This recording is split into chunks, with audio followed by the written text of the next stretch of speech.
On September 3, 2021, a scene of chaos unfolds in Chengdu city center. Cars lie destroyed all around. In one battered yellow vehicle, a boy lies unconscious. An 499 card pinned to him identifies him as Wang Zhuo, a history student of the 2020 class at Chengdu University. He stirs, his mind a haze of confusion. Wondering if he's dreaming, he surveys his surroundings, only to see a zombie reflected in his car's mirror. A sense of dread creeps in as he can't make sense of his whereabouts or his situation. The thought of a prank crosses his mind, but the absence of a weapon debunks it. A dull sword catches his eye, a weapon seemingly out of place in this apocalyptic setting. A vague memory of the sword trickles into his thoughts. Suddenly, an instinctive warning sets off in his mind.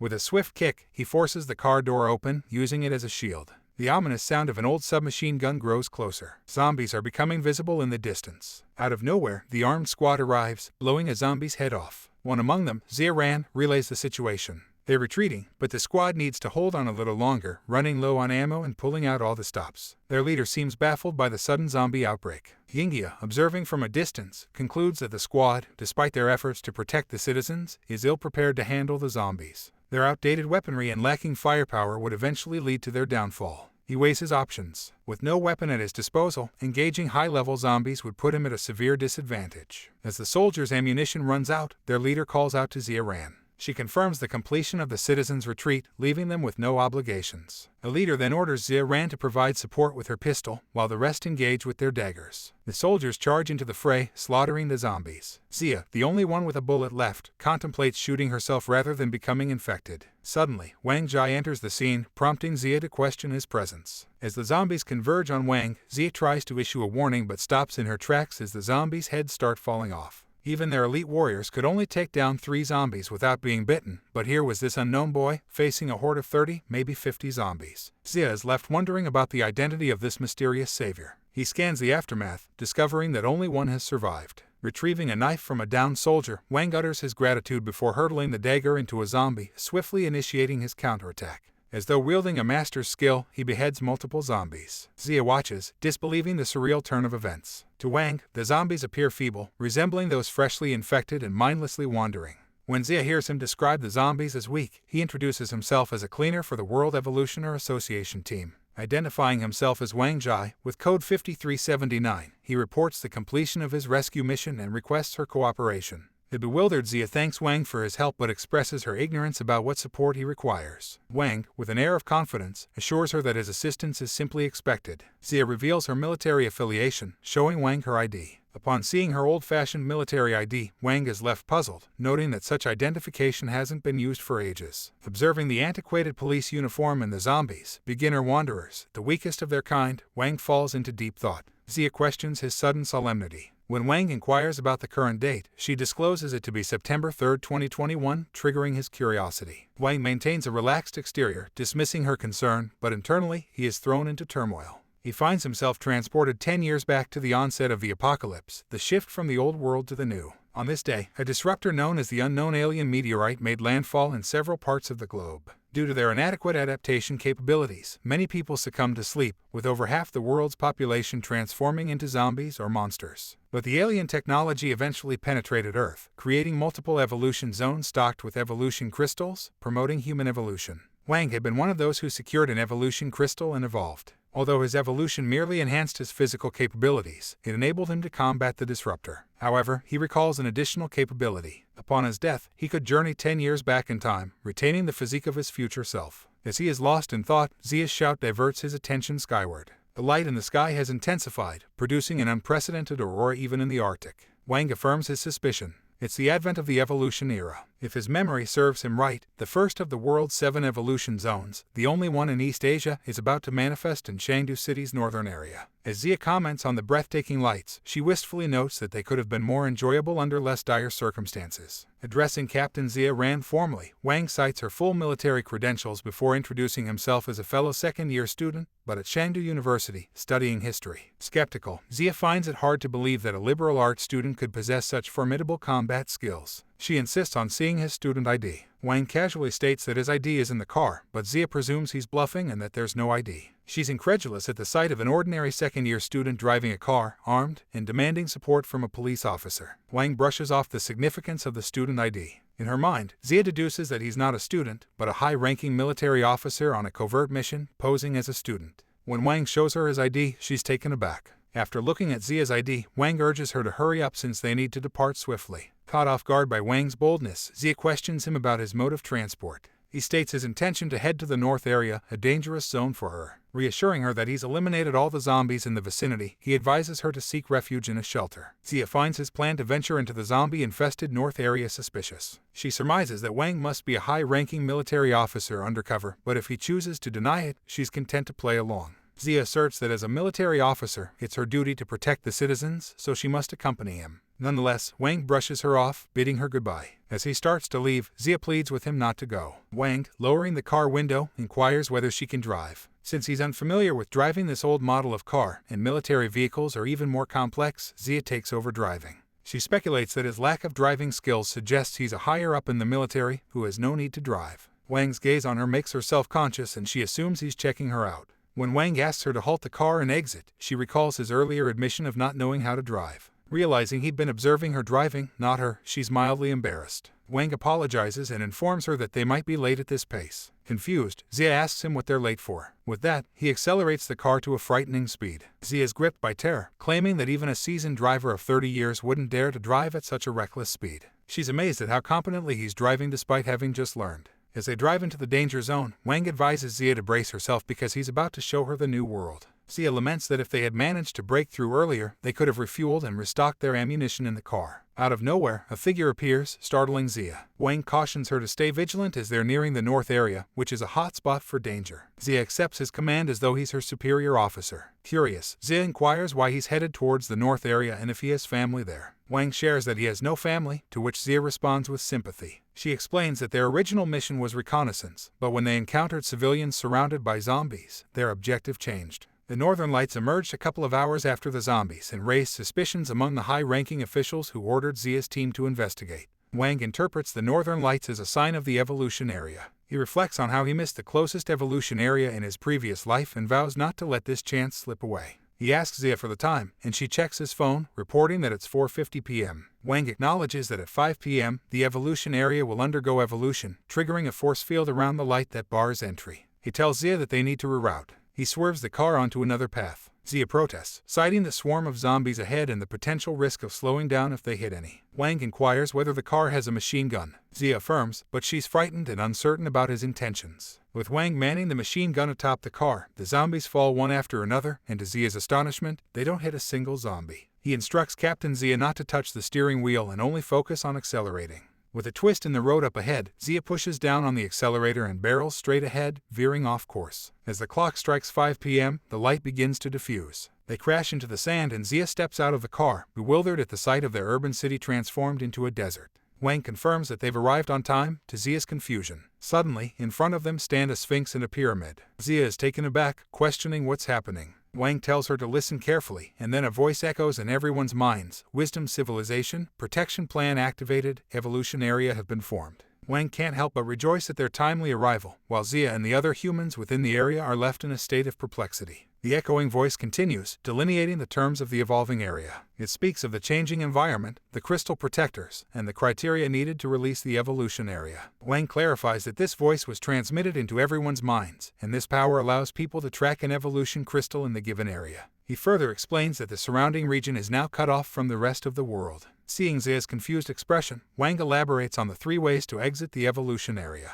1. Defeat the guardian of the evolution crystal. 2. A specific number of humans must reach within 5 meters of the evolution crystal. And 3. A fixed number of survivors must evolve. If these conditions aren't met, no one can leave. These rules are all too familiar to Wang, having heard them from those who experienced them in his past life. Now that he's hearing it firsthand, he's confident that he can acquire the crystal and evolve. Wang reflects that the first group of evolvers from the 7 evolution areas worldwide, known as the Starter Generation, were often in the limelight, with some even being hailed as humanity's last hope. Panic ensues among the people. Some dismiss the entire ordeal as a cruel joke and express a desperate longing to reunite with their families in the central area. One individual angrily questions why they should seek superpowers and suggests that if the voice that spoke earlier was so powerful, it should take on the zombies itself. Suddenly, a bus barrels forward, covered in zombies. It crashes into an invisible barrier and a voice from within pleads for help. Zia, seeing this, calls out to Wang. Wang agrees to lend his aid, as long as it's within his capabilities. Zia acknowledges this, and together they approach the crashed bus. As they draw nearer, the ancient desert guardians, the sphinxes, seem to come alive, their luminescent eyes fixated on Wang and Zia.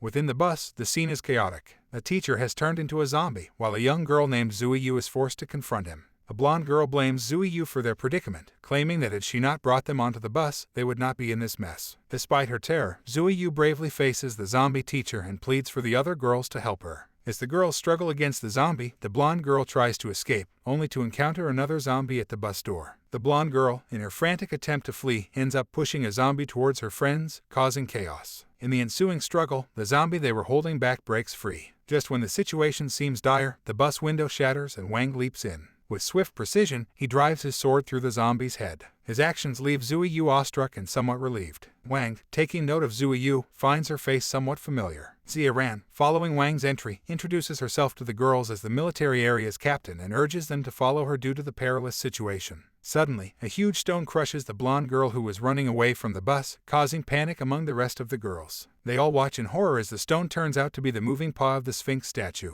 As it lets out a powerful roar, everyone inside the bus covers their ears. Despite the seeming danger, Wang maintains his calm, asking the terrified girls to sit down and open a book, leaving everyone, including Zia, utterly confused. Ignoring their confused stares, Wang insists they comply, stating there's no time for explanation. As the Sphinx rips the roof of the bus off with its claws, exposing the group to its menacing red gaze, it finds them all engrossed in their books. To the surprise of onlookers, who had assumed their doom was sealed, the Sphinx leaves the bus untouched after seeing them read. Wang then closes his book, signaling to the others that they can stop reading. A wave of relief washes over them. Zia peers out the bus window, elated that the Sphinx has left them alone. She commends Wang for his quick thinking. Wang assures the girls that the monster won't attack them for a while. Zia, however, is still puzzled and asks Wang why the monster did not attack them. Wang replies, asking if she remembers the survival notification that echoed in their minds earlier. Zia vaguely recalls the survival notification insight into the character of God, but the rest of the details are fuzzy due to the volume of information they received. Wang clarifies that the god in question is the Sphinx, the guardian and protector. When questioned about the Sphinx, it's often associated with riddles, particularly the one about the creature that walks on 4 legs in the morning, 2 in the afternoon, and 3 in the evening. The answer is a human, and those who can't answer are said to be devoured by the Sphinx. Zui Yu chimes in with the end of the story, where a sage guesses the correct answer, causing the Sphinx to fall off a cliff from embarrassment. Thus, Wang surmises that insight into the character of God might mean respect for knowledge and wisdom, traits exemplified by the Sphinx. And the act of reading a book, he suggests, is the best way to exhibit such qualities. But as he looks around, Wang realizes the girls already had books with them, indicating they may have survived even without his intervention. Wang then recognizes Zui Yu. She's one of the world's few starter evolvers titled the Storm Empress. She possesses the power to manipulate wild weather patterns, making her a formidable figure in the apocalyptic world. And she will become a key leader of Hwasiop in the future. Her unique multi-element powers will grant her international acclaim after the disaster. Recalling all this, Wang sees the opportunity before him to also become a powerful evolver, much like Zui. Zui, realizing Wang is her senior from the same school, sparks a light conversation about the school uniform. Zia, however, interrupts their chat, urging them to refocus on the situation at hand, specifically how to handle the Sphinx. Wang cautions that their current survival strategy might not hold once they try to retrieve the evolution crystal. This leaves Zia somewhat puzzled. As night falls and the streets plunge into darkness, Zia suggests they stay inside the bus, which seems safe for now. But Wang objects, explaining that the bus reeks of blood, which will soon attract more zombies. Moreover, they lack food and water to replenish their energy, and they've already been targeted. Staying is not an option. Wang explains to Zia that 5 people observing them from a distance, an indication that these people may have sinister intentions, have targeted them. He reminds them of the evolution area's survival conditions and points out that a certain number of deaths can fulfill the requirement to release the evolution area. He cautions them to avoid exposing themselves if they are not ready to kill. Shocked and silent, the girls digest the grim reality Wang presents. As darkness deepens, Wang leads the group, protecting them from any encroaching zombies. He guides them towards a small supermarket. Zia suggests a larger, closer supermarket, but Wang dismisses the idea due to the increased risk of encountering more people and zombies. Despite its size, the smaller supermarket, Wang believes, would have sufficient resources for their group. Its location within a residential building provides 2 exits for an easy escape if needed. Moreover, its roller shutter door can be pulled down to conceal them from zombies. Zuiyu commends Wang for his strategic thinking and strength in fending off zombies. Zia recounts a time when Wang single-handedly took on 50 zombies at once, eliciting a sigh from Wang, who was hoping to impart survival strategies rather than receive praises. As they near the supermarket, Zia points out their destination, but Wang abruptly halts them. Wang cautions Xiao to save her bullets, as shooting at the monster would be futile. He also warns the others that the noise of the battle may attract more zombies, urging them to protect themselves. As the monster repeatedly attempts to strike Wang, he effortlessly dodges its attacks, at times teasing the creature. Zia and Zuiyu worry for Wang as the monster continues its relentless assault, its hits powerful enough to demolish a car. Wang, however, appears calm and unhurried. Just as Xiao and Zuiyu think he might be in trouble, he suddenly retaliates, slicing off the monster's hand. This surprises Xiao, who wonders why he didn't attack sooner. As Wang continues his fight, he suddenly feels a surge of power coursing through his body. He realizes that his strength has significantly increased, possibly due to the effects of the evolution crystal. When the monster lunges at him again, Wang strikes decisively, beheading it. His swift and deadly attack leaves the girls shocked and in awe. With the monster defeated, they rush towards Wang, expressing their relief. Xiao exclaims that he scared her. She thought he was in a difficult situation, but he ended up killing the monster swiftly. Zuiyu asks Wang why he didn't kill the monster right from the start. Wang explains that it's not that simple and prompts them to examine the monster's corpse for a better understanding.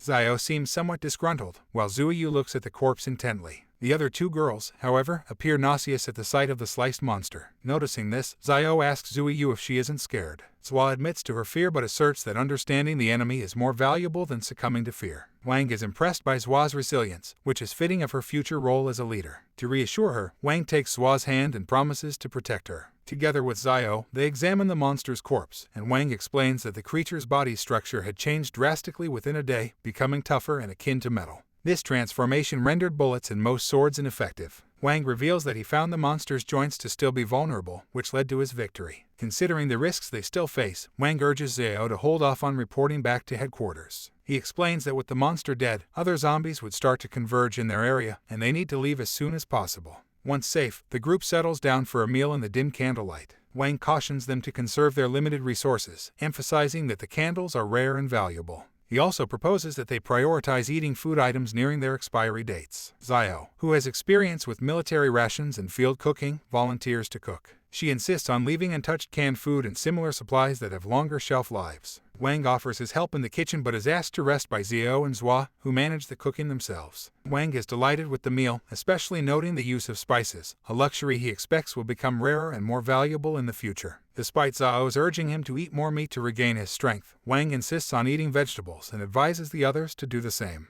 He reasons that in the apocalypse, with land being scarce, people will likely prioritize livestock farming and water conservation. Wang acknowledges the scarcity of fresh vegetables and considers it a future challenge to obtain necessary vitamins without medicine. Xiao, touched by Wang's selfless decision to eat vegetables and let the girls have the meat, sheds tears of gratitude. Zua assumes Xiao's tears are due to the excellent meal. As the candle burns low, Wang suggests they postpone cleaning until the next day to save candlelight. He locates blankets for the girls, declining to take one himself, and retires to a corner to rest. However, his rest is interrupted when the girls express their curiosity about the zombies and question why Wang is so powerful. Wang explains that it's a result of evolution. The same phenomenon that is turning people into zombies also gives some individuals increased strength and other abilities. He reveals there are 5 stages of zombie evolution: Wanderer, Mutated Rank, Terror Rank, Disaster Rank, and Catastrophe Rank, with special evolutions and unique presences within each rank. The giant zombie they fought earlier was a Wanderer rank zombie, a special type that intimidates other zombies of the same rank. The girls are fearful of what this means for human survival in the apocalypse. Wang reassures them with good news: it is nearly dawn, and humans are also evolving.